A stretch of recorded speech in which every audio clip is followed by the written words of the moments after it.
안녕하세요. 절대값TV의 명품 PD 한PD입니다. 자, 6일 월스트리트 저널의 외신에 따르면 미국 서부 샌프란시스코의 22층 건물이 이게 2019년에 약 3억 달러, 우리 돈으로 한 4천억 원의 가치 평가를 받았던 건물이 있었는데, 이게 현재 매물이 나왔다고 그래요. 그래서 입찰이 곧 마감이 되는데 대략 한 6천만 달러에 팔릴 거라고 예상을 하고 있다는 거예요. 자, 불과 4년 만에 가치가 80% 폭락했다라는 거예요. 지금 미국 상업용 부동산의 현 주소를 알려주는 그런 사례라는 거예요. 상업용 부동산의 80%가 폭락하고 있다. 자, 물론 우리가 이것을 너무 확대를 할 필요는 없는 게, 크게 확대를 하면 안 되는 게 뭐냐면, 주로 오피스 건물들에 이런 현상들이 나오겠죠. 예를 들어서 뭐 물류센터라든지, 그 다음에 뭐 쇼핑센터, 뭐 그런 데는 이렇게까지 폭락을 하진 않겠죠. 자, 우리가 상업용 부동산이라고 하면 오피스 건물이 있을 거고, 호텔이 있을 거고, 물류센터가 있을 거고, 쇼핑센터가 있을 거고, 여러 가지가 있는데, 이게 코로나 이후에 재택근무로 인해서 상업용 부동산 오피스 건물들이 타격을 받는 거거든요.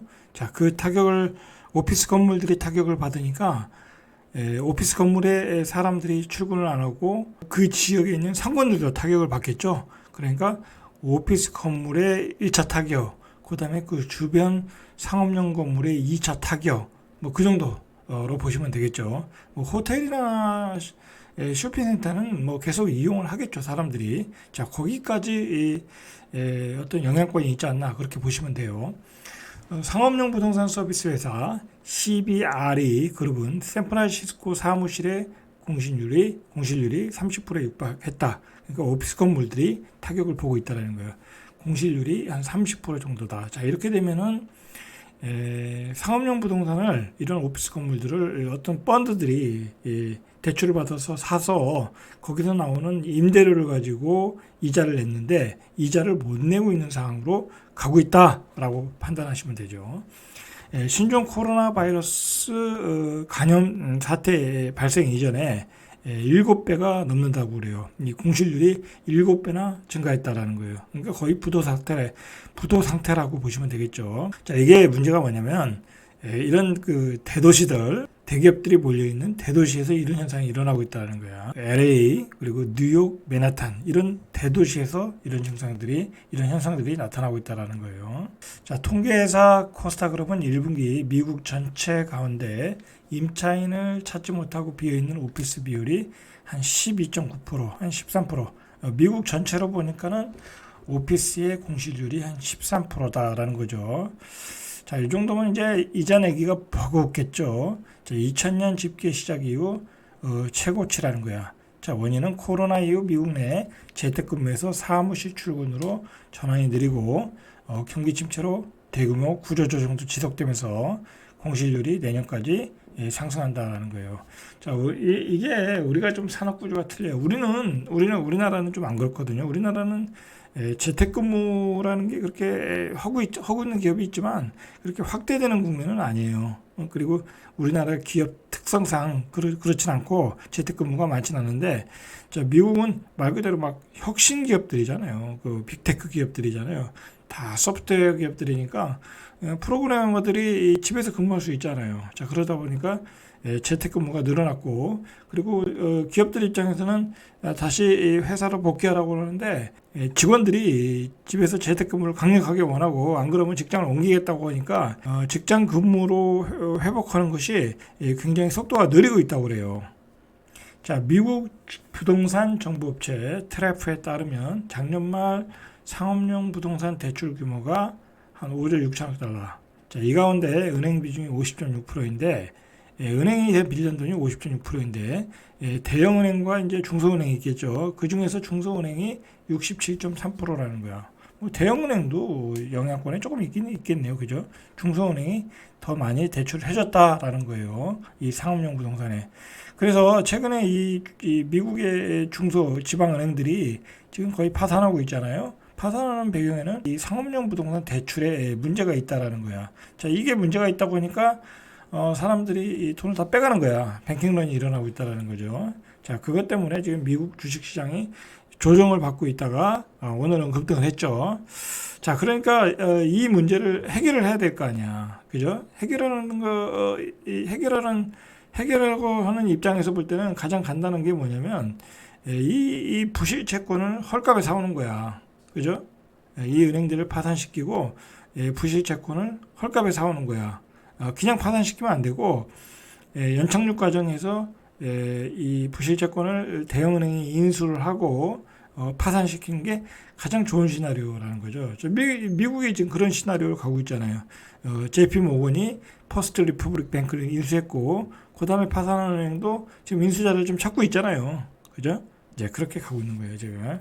자, 그래서 미국 주식시장이, 나스닥 시장이 빠지질 않고 있는 거야. 왜냐면, 악재를 해결하고 있잖아. 악재 리스크를 해결하고 있잖아. 이것 때문에 미국의 금융위기로 간다라고 지금 상황에서는 얘기할 수가 없어. 왜냐면 이걸 가지고 뭐 어떤 예전처럼 서브프라임 사태처럼 그걸 증권화해서 어떤 금융상품을 만들어서 돌려가지고 어떤 부실이 커져서 그게 대형은행에 충격을 줘야 되는데 금융위기로 가려고 하면 이제 그런 상황은 아직은 아니라는 거야. 아직은 아니라는 거야. 뭐 어떻게 다음에 뭐가 나타날지 모르지만 그게 숨겨져 있을 수 있지만 아직은 아니라는 거야. 자, 그래서 이걸 해결하고 있으니까 미국의 나스닥 시장이 다시 어떤 반등, 폭등을 하고 있는 상황이 되는 거예요.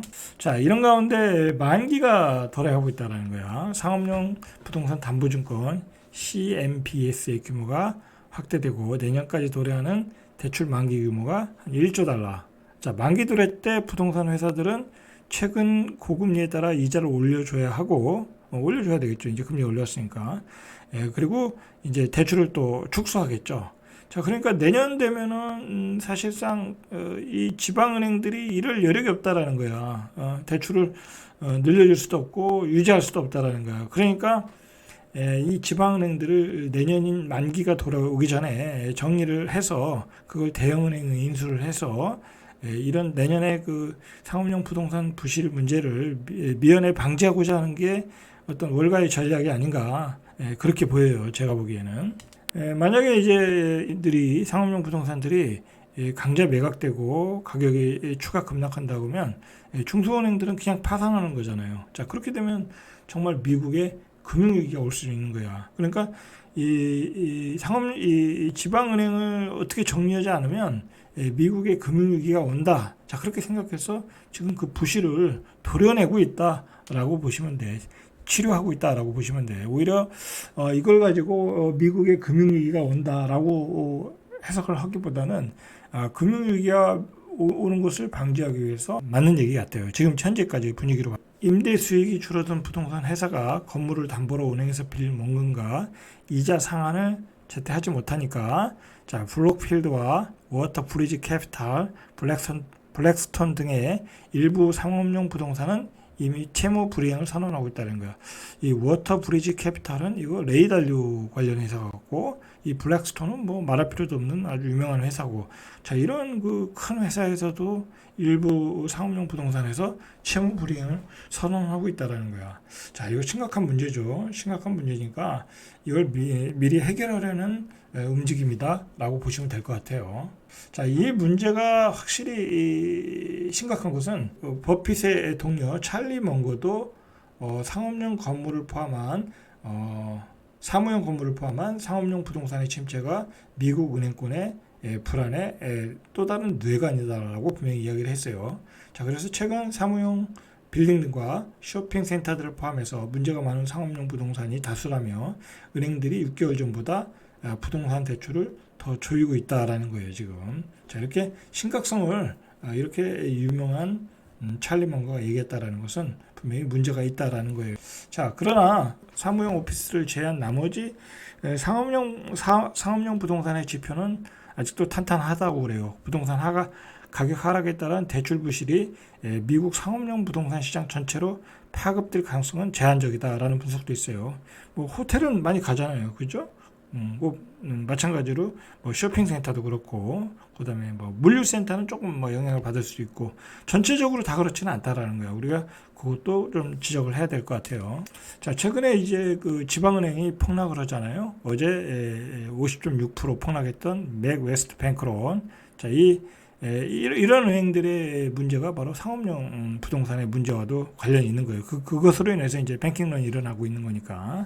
이 미국의 투자은행인 JP 모건이 최근 지방은행주의 급락은 공매도 세력 때문이다. 일부 지방은행의 투자 등급을 상향하자 일제히 또 폭등했어요.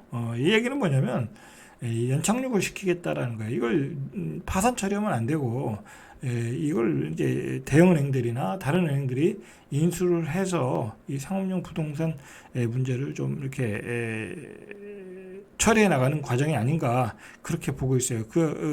그거의 선두주자가 JP 모건인 것 같아요. JP 모건이 해결사라 보시면 되겠죠. 상업용 부동산 문제를 가지고 굉장히 이제 일부 비관적으로 보시는 분들이 극도로 이것을 이제 금융위기와 연결시켜서 이렇게 이야기를 하는데 그렇게 볼 필요는 없고, 자, 이걸 해결하는 과정으로 보는 게 오히려 시장을 바로 보는 게 아닌가 저는 그렇게 보고 있어요. 자, 이상 절대값TV의 명품 PD 한 PD였습니다.